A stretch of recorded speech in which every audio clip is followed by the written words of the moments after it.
हम अपने अगले प्रश्न की ओर आगे बढ़ेंगे कि आपको ये दीक्षा के भाव कैसे आए, कब आए, और जब आपने अपने परिवार में पहली बार ये बात रखी कि मुझे दीक्षा लेनी है, तो आपके परिवार वालों का रिएक्शन क्या था और आपको रजा कैसे मिली? मतलब रजा मिलने में आपको थोड़ी कठिनाई देखनी पड़ी या आसानी से आपको रजा मिल गई? इस पर आप मुझे कुछ बताइए। इस पे मेरा भी एक प्रश्न है अंजन भाई। हर जी। व्यक्ति दीक्षार्थी से पूछता है कि भाई आपकी दीक्षा के भाव कैसे हुए, लेकिन इतने लाखों करोड़ों व्यक्ति शादी करते हैं, उससे कोई नहीं पूछता कि आपकी शादी के भाव कैसे हुए। जी। तो मेरे दीक्षा के भाव तो ये था अंजन भाई कि ना, बचपन से घर में धार्मिक संस्कार थे। जी। मतलब जो मेरे दादी जी थे वो भी दोनों समय प्रतिक्रमण करना, प्रतिदिन मंदिर में पूजा करना, अष्टमी चतुर्दशी को हरी मतलब घर में हरा नहीं बनता था, चातुर्मास के दरमियान जमीकन नहीं आता था। और मेरे जीवन में एक बहुत बड़ी उपलब्धि रही कि मेरी माता जी जो है जी। वो भी बड़ी संस्कारी, और उन्होंने वही संस्कार मुझे दिए। मतलब जी। मेरी माताजी ने मुझे, मेरी मम्मी ने कभी भी मुझे प्याज लहसुन ये सब नहीं खिलाया, जी। और कभी मतलब मार मतलब काटो मारो ये शब्दों का प्रयोग भी मतलब मम्मी ने कभी नहीं करने दिया। कभी हम बोलते हैं मम्मी फ्रूट काट दो, तो मम्मी बेटा काटो नहीं, सुधारो बोलना। हम कभी बोलते कि पोछा मार दो, तो मम्मी ने पोछा मारो नहीं बोलना, बेटा पोछा लगा दो बोलना। तो जी। मतलब ये वास्तव से मम्मी ने छोटी छोटी सी चीज बचपन से ही मम्मी वो देते गए। तो कहीं ना कहीं बचपन मतलब बचपन से ही जीवन में एक संस्कार था कि परमात्मा के जाना है, गुरु भगवंत आए तो उनके दर्शन करने जाना है। ये सब तो चलता रहा। फिर ये हुआ कि परिवार वालों की कृपा रही कि मुझे गुरु भगवंतों का सानिध्य हमेशा मिलता रहा। मतलब मैं कभी भी बोला कि मेरे को महाराज साहब के जाना है, महाराज साहब के साथ विहार में जाना है, तो घर वालों ने कभी मना नहीं किया।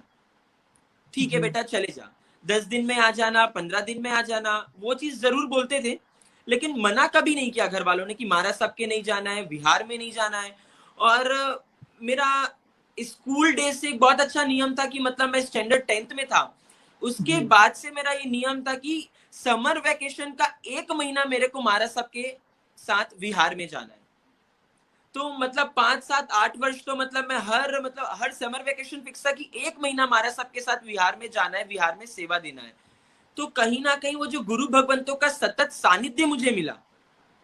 और जब मैं एक मेरे को ये भी था कि जब भी मैं समर वेकेशन में जाता तो मेरे जो गुरु भगवंत है वो विहार में होते, और विहार में लोगों का आना जाना कम रहता, तो मुझे ज्ञानार्जन का समय पूरा मिलता। महाराज साहब मुझे पूरा समय दे पाते थे, एक ये भी प्लस पॉइंट था। तो जो भी जी। मतलब स्वाध्याय मिलता, उनसे प्रेरणा मिलती, वो सतत सतत मिलती रही। तो कहीं ना कहीं वो जो वैराग्य भाव थे वो बचपन के संस्कारों के कारण, और महाराज साहब लोगों का जो सतत सतत सानिध्य मिलता रहा, उसके कारण वो वैराग्य भाव कहीं ना कहीं धीरे धीरे पल्लवित हो रहे थे।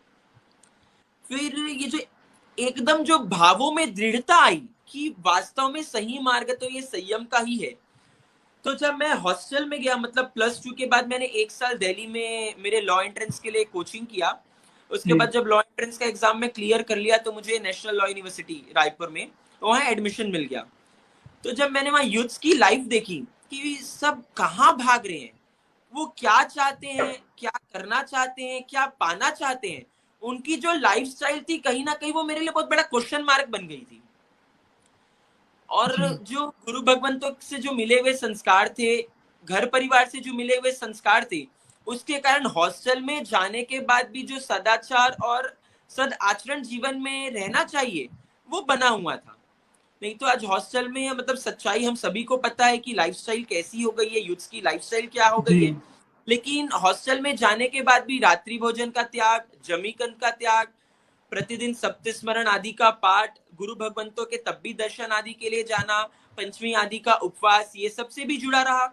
उसके बाद किसी भी तरह की जो गलत आदत है स्मोकिंग जी। को लेकर या ड्रिंकिंग को लेकर, वो सब से भी मतलब बचपन के संस्कार इतने मजबूत हो गए थे कि कभी भाव भी नहीं हुए। मतलब उनके प्रति घृणा भाव तो नहीं आता, लेकिन उनके प्रति ऐसे भाव मतलब करुणा के भाव आते कि हे परमात्मा, आज इनको भी बचपन से वैसे संस्कार मिले होते, जिन शासन मिला होता, तो आज जी। ये ऐसे भटके नहीं होते।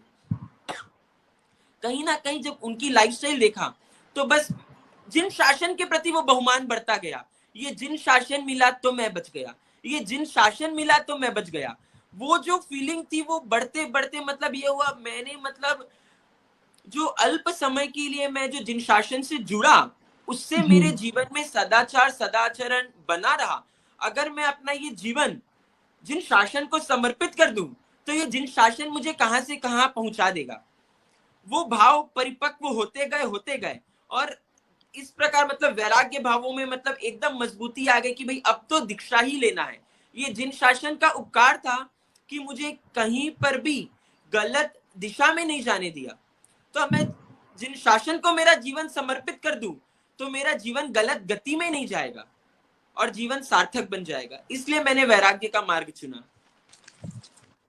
जी,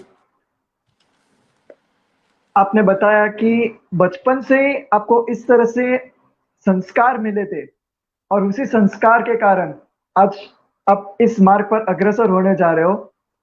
तो ये बहुत ही मतलब पहले से ही मतलब अब यदि फाउंडेशन बेस मजबूत होता है तो आगे चलकर बिल्डिंग मजबूत होती है। ये बात आज आपने प्रूव कर दी। एकदम सही बात कही अंजन भाई आपने।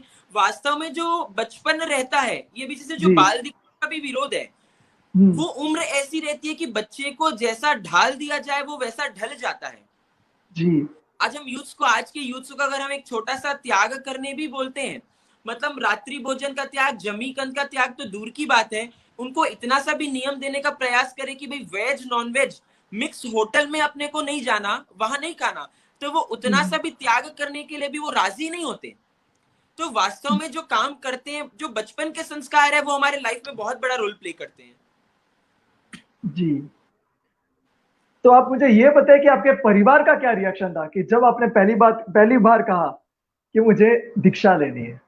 संयम मुझ हृदयनो धबकार साचो संयम शीघ्रातिशीघ्र मुझने मळजो रे।